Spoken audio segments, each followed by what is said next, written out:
Hello everybody. I want to talk a little bit more about refining your rein aids.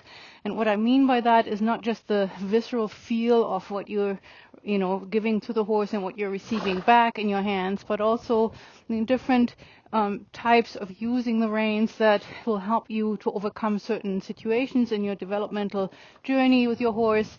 And that might, help clarify for your horse and for yourself where the rest of your body needs to be either more coordinated or a little bit more clearly pronounced for the horse so that they understand what you mean, right?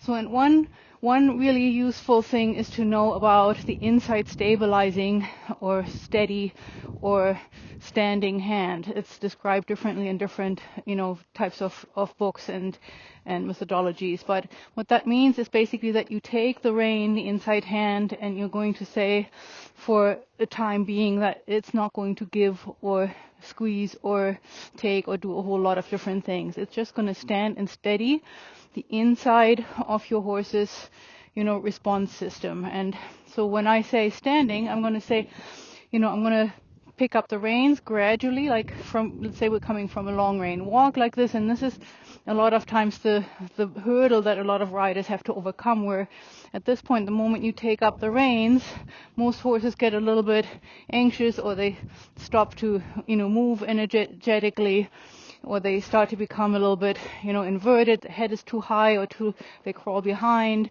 And Max is a little bit like that. Most horses have a little bit of an anxiety about that, because I think most people don't know really how to go from a normal long rein walk to a medium walk. And what you're seeing right now, what I'm doing is, before I go back to my standing hand, is I'm giving and taking with both hands to my horse's head motion. And this is how they ideally in the medium walk should be supported and talked to with your hands. Of course, this also requires your lower leg to go left, right, and then you have your shoulder to shoulder movement, where you become, even more aware of your upper body as a cabinet, and your elbows might be a little bit closer to your body and to your torso.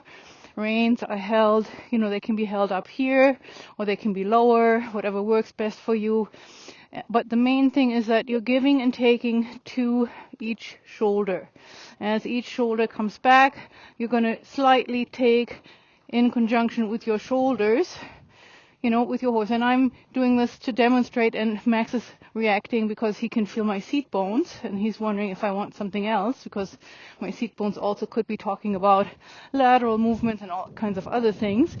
But let's just talk about the standing hand here. So the easiest way, if you don't want to lock your hand on the saddle, which is always, one way of doing it, you lock your hand on your saddle, and then your outside hand is the suppling and supportive rein aid, and it squeezes still whenever the outside shoulder comes back. It's not a big squeeze, but you see how even if, your horse goes momentarily a little bit behind the vertical or is a little bit too low, but there's a definite quietness that starts to set in. Or you can, raise that inside hand. It can still be a steadying or steady hand.